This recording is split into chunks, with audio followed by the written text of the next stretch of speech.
예, CBS 라디오 박정현 판승부 이 부분을 열었습니다. 우리는 침묵했다. 우리의 비겁함을 통렬히 반성한다. 국민의힘의 소장파 모임인 천목회가 총선 패배 후에 밤샘 토론을 하고 내놓은 입장입니다. 또 무엇보다 젊은 분들이 또 당에 대해 비판적인 입장을 내고 있기 때문에 언론 주목을 많이 받고 있는데요. 천목회 소속인 두 분을 모시고 말씀 나눠보겠습니다. 먼저 박상수 인천 서구갑 조직위원장님 어서 오십시오. 예, 안녕하십니까? 예, 한파승부 나오셨었는데 그러니까요. 그리고 예. 정신을 병신하셨습니다. 그러게 말입니다. 한판 승부 덕분인 것 같습니다. 그런가요? 네. 예, 그리고 한정민 경기 화성을 역시 조직위원장 어서 오십시오. 안녕하십니까, 한정민입니다. 예, 우리 한정민 후보님도 화제의 후보였잖아요, 그죠? 예, 지역구가 화제였던 것 같습니다. 예, 이준석 대표와 예. 함께 그렇죠. 네. 예, 총선 어떠셨어요? 그때 선거 때 굉장히 힘들다는 생각을 많이 했었습니다. 뭐가 제일 그러니까 힘드셨어요? 일단은 화성을은 굉장히 민주당 텃밭인 예. 곳이어서 공용훈 후보는 그런 점에 강점이 계시고 예, 이제 이준석 후보께서는 워낙 이슈화 잘 하시고 이제 정치 구력이 10년이나 되셨으니까 예, 뭔가 이슈화를 굉장히 잘 하시고 기사도 많이 나는데 예. 저는 무엇을 해도 기사가 나지 않더라고요. 기사 났어요. 왜 그러세요? 그래서 예. 그런 부분에 있어서 좀 부족함을 많이 느꼈던 시간이었습니다. 그 위원장님 지금 삼성에 다시 복직하셨다는 뉴스를 봤는데 예, 오늘도 퇴근하고 왔습니다. 삼성 퇴근하고 네. 그게 다 가능합니까? 일단은 뭐 법적으로 불가능한 것 같지는 않습니다. 제가 좀 힘들 뿐이죠. 네. 회사가 좀 거물이 돼서 좀 부담스러워하거나 그런 건 없습니까? 저희 회사는 저보다 훨씬 더 거물이기 때문에 네, 그렇게 생각하시면 앞으로 정치 계속 하실 예정? 일단은 조직위원장이 되었으니 예. 당협을 한번 꾸려볼 생각입니다. 그렇군요. 네, 자, 우리 박상수 위원장도 역시 계속 정치를 하실 마음이 있으니까 천목회를 꾸리신 거고. 네, 뭐 사실 선거 끝나고 나서 고민이 좀 있긴 있었어요.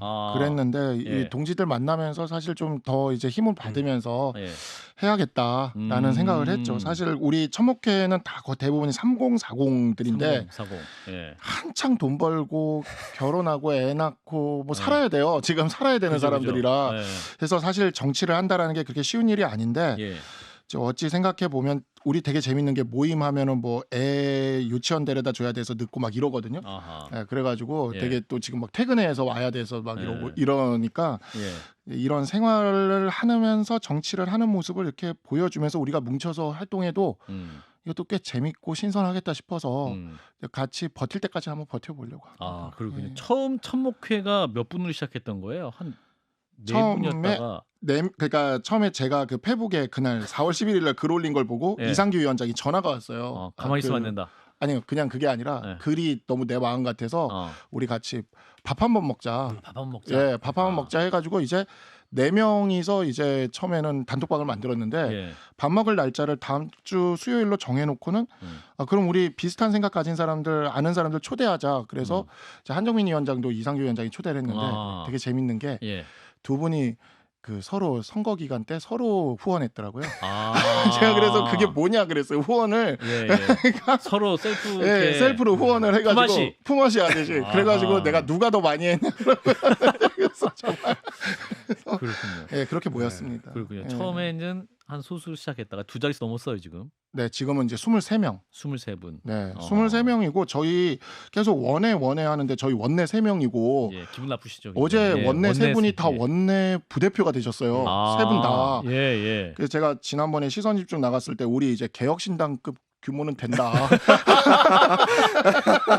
현역 의원이 3명이니까. 네, 3명이니까. 네, 3명이니까 개혁신당급 규모는 된다 그랬더니 또 김종배 진행자님께서 너무 크게 웃으시더라고요. 방송 진행을 위해서 웃으셨을 것이고. 네. 지난 14일 오전 8시부터 다음 날 15일 오전 10시까지 밤샘 토론을 하셨다고 하는데 한정민 위원장도 그럼 그때? 예, 저도 퇴근하고 좀 늦게 참석하긴 했는데 예. 한 9시부터 아침 한 10시까지였죠. 네. 저희 다 같이 밤을 샜었고요. 예. 원래는 모여서 이제 우리가 보수의 아젠다, 그러니까 주도할 수 있는 아젠다를 잃어버렸다라는 생각에서 그런 것들을 공부해보자라는 좀 가벼운 마음으로 모였었는데 예. 이야기를 나누면 나눌수록 그것보다는 왜 졌는지를 먼저 분석하는 것이 맞지 않겠는가 이런 식으로 논의가 점점 이어졌고 그것이 이제 저희가 발표했던 공정과 상식을 잃어버렸다. 그것을 복원하기 위해서 어떻게 해야 하는가 뭐 그런 논의를 하면서 밤이 꼴딱 지나갔습니다. 꼴딱 세심해서 5가지를 총선 참패 원인으로 지목하셨는데 이태원 참사에서 비친 공감 부재의 정치, 두 번째는 연판장 사태로 비친 분열의 정치, 또 세 번째는 강서 보궐선거로 비친 아집의 정치, 네 번째는 입틀막 불통의 정치, 다섯 번째는 이종섭 전 호주대사 임명으로 비친 회피의 정치. 누가 이렇게 정리하신 거예요? 정리 굉장히 잘하셨네. 이거를 이게 저희가 약간 라임이 있어요. 그쵸. 예. 이거 하는데 정말 예. 그러니까 이거를 이제 그 저희가 원래는 제가 발제를 했는데 제 발제문은 이거랑 달랐어요. 그래가지고 이제 뭐 앞으로 우리가 어떻게 하자라는 그런 내용들을 중심이었는데 참석자 중에 한 분이 그런 거예요. 근데 우리가 공정과 상식을 잃어버린 게 제일 큰 이유가 되지 않나? 라고 한 분이 딱 얘기를 하니까 그때 분위기가 진짜 그죠. 벙 쪄가지고 약간 이것이 정말 지금 논의해야 되는 것이구나 라는 걸 다 저도 그때 이렇게 머리로 한 대 맞는 느낌이었어요. 그래서 다들 순간 침묵을 했죠. 다들. 그래서 야 근데 이거를 우리가 내일 내놔도 되나? 하면서 그래서 이제 한 분이 또 나서서 이제 그러면 여기 화이트보드에 공정과 상식을 잃어버렸다고 생각하는 사례를 그냥 이제 자유롭게 브레인스토밍으로 그냥 다 던져보자 했어요.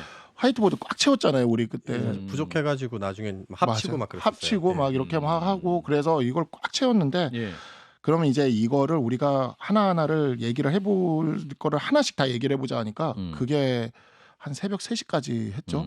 그래서 그거를 이제 추리고 그 다음에 거기다가 이제 워딩 만들고 합의 보고 투표하고 그러다 보니까 밤이 가더라고요. 근데 이 5가지 요인을 보면 이게 지금 주어는 없지만 용산이다, 대통령이다 이렇게 또 말씀 많이 하시고 그게 사실 그때 이제 저희들이 그 총선백서 TF에도 저희 그 첨목회 회원들이 그 들어가 있어요. 위원분들이. 근데 이제 그때 이제 물어봤어요. 그 얘기를 하면서 그럼 TF에서 이런 부분들에 대해서 이야기를 하냐.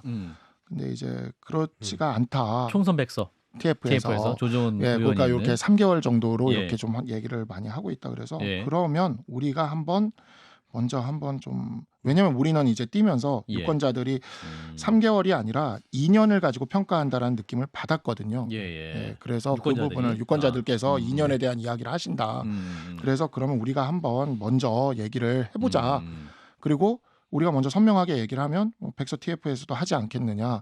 그래서 저는 이제 조정원 위원장님이 그 부분에 있어서 받아줬다고 생각을 해요. 그러니까 한동훈의 책임만 있는 게 아니라 윤석열의 책임도 있다라고 공개적으로 얘기를 하지 않았습니까? 그렇죠. 그러니까 그런 부분이 사실 어찌 보면 첨목회가 이런 식으로 선명하게 얘기를 하면서 좀 더 이제 그 TF에서 다루는 범위를 넓히는 데도 도움이 되지 않았나라고 생각을 합니다. 네, 한준민 위원장께서. 그러니까 2년을 다 돌아켜 보자가 잘 주요한 이야기였던 것 같아요. 사실 총선백서 TF는 딱 그 선거 기간만을 두고 이야기하실 텐데 저는 사실 저희 총선 초반에는 분위기 좋았잖아요. 그렇죠. 그러니까 뭐 5.18 운동권 척결도 좋았고 그다음에 이조 심판론. 그러니까 이재명과 윤석열의 구도인 것이 이재명과 한동훈의 구조가 되면서 사실 이길 것 같은 분위기가 형성이 되었었단 말이에요. 2월까지는 그랬던 것 같아요. 굉장히 좋았었고 이제 저희가 다 영입될 때까지만 해도 다 같이 즐겁게 준비하고 있었는데 그래서 장밋빛 미래를 보고 영입이 됐었는데 갑자기 상황이 2달 사이에 그게 이제 그렇게 뒤집어지면서 급격하게 추락하기 시작한 것이 고작 3개월의 문제는 아닐 것이다. 우리는 아마 2년 동안 그 우리가 대선과 지선을 이겼던 공정과 상식의 아젠다를 잃어버린 것이 아닌가라는 것에 다들 공감을 했고 그런 부분들이 지금 위원장님이 말씀 주신 것처럼 총선백서 TF에서도 좀 받아들여지고 있다고 저는 생각합니다. 자, 이제 총선백서 TF의 활동의 가장 큰 문제는 뭡니까? 조정은 위원장이 개인 정치를 하고 있다? 저는 그 많은 문제라고 생각했던 것들이 오늘 어찌 보면 많이 해결이 됐다고 생각을 합니다. 그리고 사실 그 총선백서 TF에는 제가 아는 그 위원분들도 들어가 계시고 하는데 꽤 의미 있는 그런 것들도 많이 지금 하고 계세요. 제가 얘기를 들어보면 뭐 예를 들어 우리 조직의 문제라던가 홍보에 있어서의 문제라던가 또 여의도 연구원 정책개발 문제라든가 이런 것들을 굉장히 이렇게 심도 있게 하고 있는데 사실 그 위원장님이 어떤 생각이었는지 모르겠지만 좀 너무 그 인물적인 문제와 그다음에 본인의 당대표 출마 가능성을 같이 얘기를 하면서 이런 게 좀 있었는데 그래도 오늘 이렇게 좀 하나를 정리를 해주시고 이렇게 하셨으니까 아마 잘 봉합이 되면서 이제 우리 당에 도움이 되는 것들이 이제 나오지 않을까 이게 좀 기대를 하고 있습니다. 조정원 의원이 본인 SNS에 오늘 불출마 입장을 밝혔는데 그 사진을 잠깐 보고 이제 조정원 의원이 저는 당대표 출마하지 않겠다. 확실히 밝히지 않으면 우리 당의 분열과 혼란이 커질 것 같아서 이 말씀부터 드린다면서 입장을 밝힌 상황인데 사실은 이게 이제 조정원 위원장 혹은 총선 백서 TF에 의구심이 있는 부분은 어떤 부분이십니까? 한동훈 위원장의 책임론으로 몰고 갈 것 같은 그 부분에 대한 불편함입니까? 그러니까 저는 이제 그 법률가다 보니까 예. 좀 그렇게 생각을 하게 되는 것 같아요. 어찌 보면 이런 것들에 대해서 조사를 하고 연구를 하는데 왜 결론이 될 만한 내용을 미리 언론에 나와서 얘기를 하는 것일까? 저는 그게 조금 안타까웠어요. 어떤 부분 때문에 그렇게 판단하셨어요? 그러니까 예를 들어서 뭐 목에 칼이 들어와도 누구의 책임은 뭐 뺄 수가 없다라든가 이런 것들은 사실 판사가 재판을 하는데 심증을 미리 드러내고 당신이 잘못한 것 같습니다라고 한 다음에 그 다음에 재판 결과가 나와버리면 아무도 그 판결문을 믿지를 않게 돼요. 예, 그러니까 적어도 진행 과정은 형식적이든 뭐든 이 판단을 하는 사람은 중립을 지키면서 침묵을 지키면서 하고 최종적인 결과물로 보여주면 되는 거거든요. 근데 그러지 않고 중간중간에서 그런 게 나와버리면 그러면 이제 최종적인 판결문이 나왔을 때 결론을 짜맞춰 놓고 이렇게 들어간 거 아니야라는 의심이 당연히 생기거든요. 그러니까 그런 면들에서 좀 안타까운 면이 있었고 아쉬운 면이 있었는데 그래도 오늘 저렇게 페북에도 올려주시고 사실 그 이런 면들이 좀 또 위원하시는 분들이 열심히 하실 거기 때문에 해소돼서 진짜 정말 우리 당에 도움이 되는 백서가 나왔으면 하는 바람이 좀 있습니다. 특정인이나 특정 세력을 공격하지 않겠다 이런 부분인데 한정민 위원장께서도 비슷한 맥락에 저도 사실 오늘 전까지만 해도 저렇게 하시면 좀 곤란하지 않을까, 왜 아직 결과가 나오지 않은 것들을 이렇게 말씀하실까라는 그런 생각들을 많이 했었는데 오늘 저렇게 선언하시면서 많은 것들이 해소되었고 결국에 논란의 핵심은 어느 정도 당권 주자로 분류됐었던 혹은 그런 부분을 시사하셨던 조정원 위원장님께서 이제 그 다른 당권 주자를 견제하는 것이 아니냐라는 것이 그러니까 선수이면서 결국 심판 역할을 같이 하고 있다라는 것이 문제였는데 자신이 선수가 아님을 깔끔하게 선언하심으로써 많은 것들이 저는 해소되었고 이제 결과를 읽어보면 될 거라고 생각합니다. 그러니까 당대표 선거 불출마 선언을 하면서 본인도 이제 선수가 아님을 명확히 했기 때문에 어떤 총선 백서의 어떤 공정성에는 어느 정도 확보된 측면이 있다라는 말씀. 근데 이제 특정인이나 특정 세력에 대한 언급이 없겠다 이렇게 이제 말을 했는데 사실은 이제 국민의힘이라는 정당을 평가를 할 때 더불어민주당 같은 경우는 팬덤이 강하고 당원들 목소리 너무 강해서 오히려 거기에 좀 밀려가는 측면이 있다. 그러나 국민의힘 같은 경우는 현역 의원이 말씀하시기를 리더 역할이 굉장히 중요한 당이다. 그런 평가를 하시는 분이 있더군요. 그렇기 때문에 어떤 총선 이후의 결과에 대한 반성을 할 때는 당연히 그 리더의 책임론도 언급 안 할 수는 없지 않을까요? 사실 우리 당이 시스템이 더 좋았던 것 같아요. 과거에는 분명히 민주연구원이라는 조직은 여의도연구원 다음에 생긴 것이고 분명히 우리 당이 시스템이 더 좋았던 것 같은데 지금 우리 한정민 위원장님도 나왔지만 시스템 하면 또 있지 않았습니까? 옛날에 이제 그런 좀 S기업, 이런 게 있지 않았습니까? 근데 어느 순간부터 그러니까 저도 이제 백서 TF의 위원으로 계시는 저희 그 회원분들이나 이런 분들한테 말씀을 들어봐도 이게 외부에서 이제 활동을 하시다가 오신 분들이 많으니까 그렇게 봤을 때 좀 이해가 안 되는 거죠. 이 체계적인 시스템이 없다라는 거에 대한 얘기를 많이 해요. 그러니까 사실 인물에 치중하는 그런 것은 한계가 있다고 생각을 합니다. 그래서 이번 백서 TF가 그냥 이제 그런 부분들을 지금 많이 이렇게 따지고 있었다고 하니까 애초 우리가 민주당보다 시스템적으로 밀린 이유가 뭘까? 그러면 그 시스템을 민주당만큼 잘 재건하고 확보해 가는 방법이 뭘까? 이렇게 좀 생산적으로 갔으면 참 좋았을 텐데 이게 이제 인물에 대한 이야기로 가면서 굉장히 좀 소모적인 이야기들이 많이 됐고 그 과정에서 또 대표에 출마하는지와 관련된 이런 이야기가 나오면서 더 좀 그랬던 게 있습니다. 이제라도 좀 이제 그 시스템을 좀 재건을 했으면 좋겠어요. 저도 이 선거 뛰면서 민주당 후보들한테 주어지는 그 민주당의 시스템적 지원들을 보잖아요. 우리가 봐요, 진짜. 근데 우리 당은 뭐지라는 생각이 들어요. 그냥 후보를 던져놓고 알아서 하세요 느낌이거든요. 그래서 이런 도움을 못 받으셨어요? 그냥 일단 알아서 하세요예요. 그냥 알아서 하세요예요. 진짜 우리 다 뛰면서 느끼는 게. 근데 이제 저는 이제 그러니까 영입 인재로 들어왔으니까 거기서 얘기를 하더라고요. 그 민주당 쪽에 있는 제 아는 분이 그런 얘기를 하더라고요. 영입 인재로 들어갔으면 당에서 다 캠프를 만들어주지 않아요? 그러는데 아니에요, 우리는 그냥 혼자 갑니다. 그렇죠. 혼자 가서 내가 캠프를 다 만들어야 돼요, 갑자기 그냥. 케어가 생각보다는 구체적이지 않군요. 예, 근데 민주당은 그렇지 않다 그러더라고요. 그래요? 딱 영입 인재가 들어오면 딱 붙고 캠프도 딱 만들어지고 이게 된다 그러더라고요. 그래요. 그러니까 거기가 지금 어찌 보면 계속 이렇게 연승을 하는 이유가 시스템을 갖고 있는 거죠. 그러면 우리는 왜 있었다고는 하던데 과거에는 이 시스템이 사라졌는가를 이제 고민을 하면서 다시 복원하는 그런 방향으로 가야 될 것 같습니다. 자, 인물 얘기하면 끝도 없는 것 같아요. 천목회 간사 이재영 국민의힘 강동을 조직위원장 전 의원이시죠. 이분이 이제 이런 말씀하셨네요. 국민의힘은 심지어 오래된 보수주의 이념마저도 잊어버렸다. 어떤 부분을 말씀하신 걸까요? 그런 한정은. 거는 사실 대표적인 것은 최상병이라고 생각합니다. 그래요. 전통적으로 이제 안보는 보수의 아젠다가 맞거든요. 근데 저희가 그 안보에 관련된 부분에 있어서 공격을 받는다는 것이 사실 굉장히 우리가 우리의 아젠다조차 지켜내지 못하는 상황이다라고 저는 생각이 되고, 근데 해병대 의원이 수색 작전을 하다가 죽었는데 그것을 뭔가 확장하거나 더 뭔가 논란이 되지 않게만 수습하려는 식으로 저는 보였었거든요. 저는 제가 개인적으로 가장 일반적인 직장인을 수렴하는 후보라고 생각을 하는데 제가 보기에도 그렇게 보이니 지역의 유권자분들은 도대체 어떻게 생각하실까? 그러니까 그분들이 그 부분에 있어서 비판을 하시면 제가 그분들을 설득할 수가 없더라고요. 사실 최상병 그 사건을 보고 하나하나 뜯어보면 그렇게 잘못한 것은 없는 것 같아요. 근데 저는 우리 당에 많은 논란에 있었던 것들이 너무 뭐랄까 T같이 말하는 것 같다. T? 그러니까 ENTP가 갑자기 우리 또 3040 정신이어서 갑자기 MBTI 단어 나왔어요. T. 그러니까 너무 생각 중심에 너무 T처럼 말하는 것 같다. 공감이 부족하다. 공감을 해주고 아파하고 F가 F적인 feeling을 중요해야 되는데 해야 되는데 그냥 우리가 맞으니까 따라오세요 정도로 저는 항상 들리거든요. 대통령 처음 만나시면 MBTI가 어떻게 돼서 물어보셔야겠는데. 한번 여쭤보고 싶네요. 대통령은 T일까 F일까? 근데 우리 당이 T가 많은 것 같긴 해요. 저도 T긴 한데 한영민 위원장님 뭐예요? 그러니까 우리가 T가 많아요. 우리 당이 지금 T가 많은 것 같긴 한데 이게 진짜 우리가 그래서 이 첫 번째 이태원 참사에 비친 공감 부재의 정치 이걸 제일 첫 번째 던지지 않았습니까? 제가 이제 최상병 사건 관련돼서도 그래서 이제 좀 아는 이제 그 군대 후배들이나 이런 친구들한테도 물어봤어요. 그러니까 그걸 물어보니까 그 저는 이제 장교로 군대를 갔다 오긴 했는데 이제 병사로 다녀온 친구들 이런 친구들한테 이제 물어보니까 그런 게 느껴진다는 거죠. 병사는 신경도 쓰지 않는 그러한 느낌을 받았다. 그런 느낌을 받았다.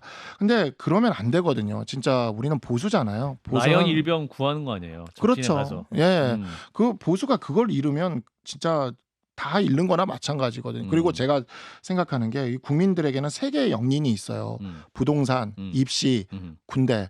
이 세 개의 영린이 있는데 사실 우리 초반에 나갈 때는 민주당 쪽에서 조국의 입시, 그다음에 화천대유 대장동의 부동산이 있었기 때문에 우리가 그래서 유리했는데 이 최상병 사건이 터지면서 그러니까 다시 이렇게 회자되면서 이 군대 문제에서 우리가 밀린 거죠. 그러니까 저는 이 국민의 영린 세 개 중에 하나만 건드려도 그 정치 세력은 무조건 진다고 보는데 우리가 이 문제를 건드리게 그러면 된 지금 거죠. 이제 최혜병 특검법 문제 처리 내일 이제 대통령이 국무회의에서 입장을 밝힐 것 같은데 거부권 행사할 것 같은데요?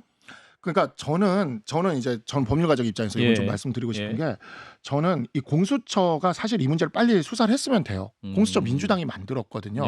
그리고 당시 이 사건이 처음 최상병 수사가 시작될 때 공수처장, 차장 다 민주당 정부에서 임명된 사람들이에요. 그리고 한 해에 200억의 예산 그리고 평균 120억을 쓰고 있는데 공수처가? 특검 한 번 하면 20억에서 30억이에요. 공수처 하나만 1년 운영 안 해도 특검을 한 4-5개를 할 수가 있거든요. 그런데 그거 특검하는 게 잘못됐다고 민주당이 만든 게 공수처인데 그 공수처에서 제때 수사를 하지 않아서 사실 이 문제가 여기까지 온 거라서 그런데 지금 특검을 만들어 봐야 공수처에서 또 특검으로 사건이 이첩이 되고 이러면 시간이 늘어나요. 수사 기간이. 그래서 그냥 민주당이 만든 공수처니까 공수처가 또 열심히 요즘 수사하고 뭐 대질도 안 되잖아요. 저는 공수처 생기고 이렇게 열심히 하는 거 처음 봤어요, 진짜. 그러면 민주당이 만든 공수처니까 한 번 기회를 주고 그런데 공수처가 제대로 못했어. 그럼 그때 이제 특검을 하던가 공수처를 진짜 이제는 진짜 없애던가 그냥 특검을 계속 그때 할 거면 공수처 그냥 없는 게 낫거든요.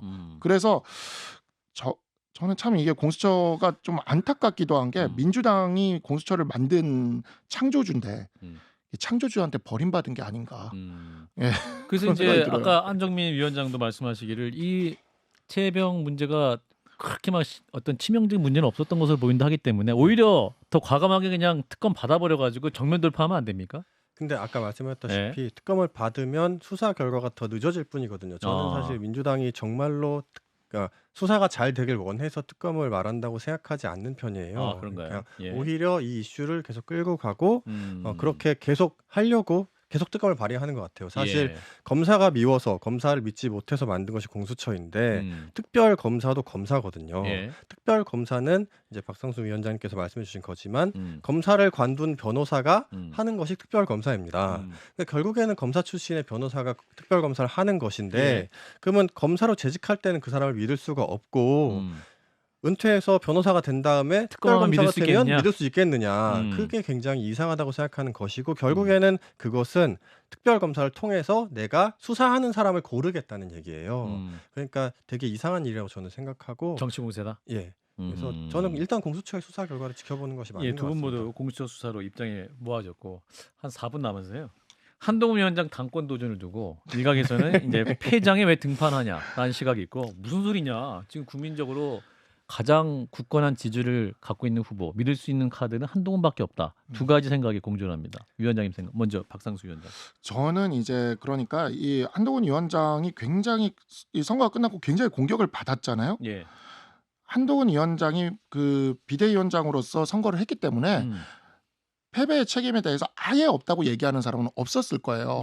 그건 누구나 그렇게 생각합니다. 근데 과실 비율로 따지면 9대1 정도인데 이걸 5대5라고 얘기를 해버리면 9대1.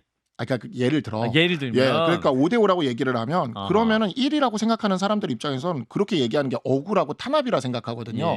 그러니까 이게 결집이 되는 겁니다.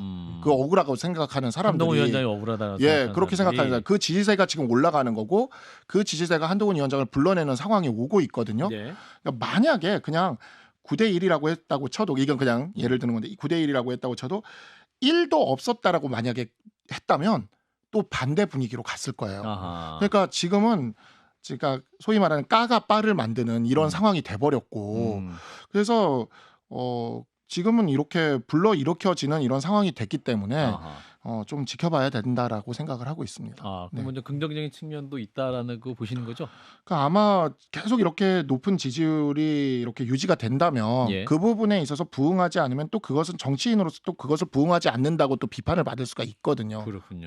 국민들이 불러낼 수도 있다. 한정민 위원장께서는. 저도 이제 지지율이 가장 많이 나오는 사람이고 저희 정부가 들어서고 나서 2년간 가장 사랑을 받았던 보수 쪽의 정치인이고 그렇기 때문에 자꾸 거론되는 것이라고 생각하는데 저는 얼마나 힘드실까라는 생각을 합니다. 한동훈 위원장이 그 국민의 부름 때문에 비상대책위원장이 되었고 사실 그래서 총선 초반에는 그 윤석열 이재명 구도가 한동훈 이재명 구도로 바뀌면서 좋은 시절도 있었어요. 근데 이제 그 뭐 흐름이 좋지 않아서 패배했는데 너무 자신의 책임으로 몰아가는 것이 저는 좀 어느 정도는 잘못된 부분이 있다고 생각하고 그래서 개인적으로 부르셔도 안 나오셔도 된다고는 생각하는데 뭐 이제 자꾸 부르니까 어쩔 수 없는 부분이지 않을까요? 응답할 수도 있다. 전당대 룰 가지고도 얘기 많이 나오지 않습니까? 당원 100%. 그러니까 여론조사 50% 정도 해야 되지 않느냐.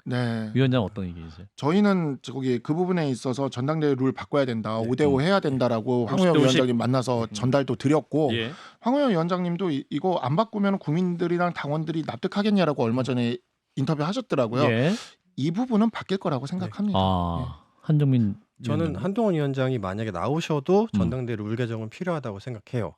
지금 당내에서 지지율 1등인데 그걸 가지고 당대표가 되는 것이 아니라 국민에게 인정을 받는 사람으로서 당대표가 되어야지. 그것이 한동훈 위원장이 아니어도 어쨌든 국민들께 인정받는 누군가가 당대표가 되어야 되기 때문에 5대5 개정이 저는 필요하다고 생각합니다. 자, 전당대회를 하면은 당대표 후보자도 있고 최고위원 후보도 있지 않습니까? 두 분 중에서 천목회에서도 최고위원 후보를 배출할 기획을 갖고 계시겠죠? 그 뭐 누군지 말씀드리긴 좀 그런데 이미 있군요. 그 저희가 안 그래도 그거 저희 첫 회의 할 때 기자들이 물어볼 거라고 생각해서 여기서 나갈 사람 있냐고 손 들어보라 그래가지고 든 사람이 있었어요. 그래요? 그래서 뭐 생각하는 분도 있다라고 저희가 인터뷰는 했습니다. 그때도. 최고위원 후보가 있다. 네, 손 든 사람이 있었어요. 의중이 네. 있다. 의중이 있다. 지금도 박상수 변함없는지는 알수 없다. 위원장은 의중이 저는- 있으십니까? 없으십니까? 저는 선거 할 만큼 했다고 생각합니다. 올해는 할 만큼 했다고 생각합니다. 올해는 정말 할 만큼 했습니다. 진짜. 한정민 위원장은 저는 이제 좀 회사에 충실한 시간을 좀 보내야 될 것 같습니다. 정문 돌파 안 하시네. 예, 알겠습니다. 자, 천목회를 바라보는 국민들에게 국민의힘에서 어떤 목소리 되겠다. 마무리 멘트 20초씩 주시죠. 이제 박상수 위원장. 네, 수도권과 청년들이 우리의 지지를 받지 못하면 우리 보수가 다시 살아날 일은 없다고 생각합니다. 예. 저희 천목회를 중심으로 반드시 수도권과 청년의 지지를 한번 살려보겠습니다. 한정민 위원장. 저는 다시 지지하는 국민의힘을 만들고 싶고 또 사랑받는 윤석열 정부를 만드는 것이 목표입니다. 저희가 하는 말이 좀 안 좋은 수도 있고 듣기 싫은 부분이 있을 수도 있겠지만 예. 그래도 저희가 그런 목적이 사랑받는 윤석열 정부를 만드는 것이다라는 것을 좀 이해해 주셨으면 좋겠습니다. 그래서 그런 차원에서 당에도 쓴소리를 내고 또 대통령에도 직접 쓴소리를 하겠다. 이런 말씀이시고요. 네. 알겠습니다. 자, 오늘 말씀은 일단 여기까지 듣겠습니다. 박상수 인천 서구갑 조직위원장, 한정민 화성을 국민의힘 조직위원장 두 분 고맙습니다. 네, 고맙습니다.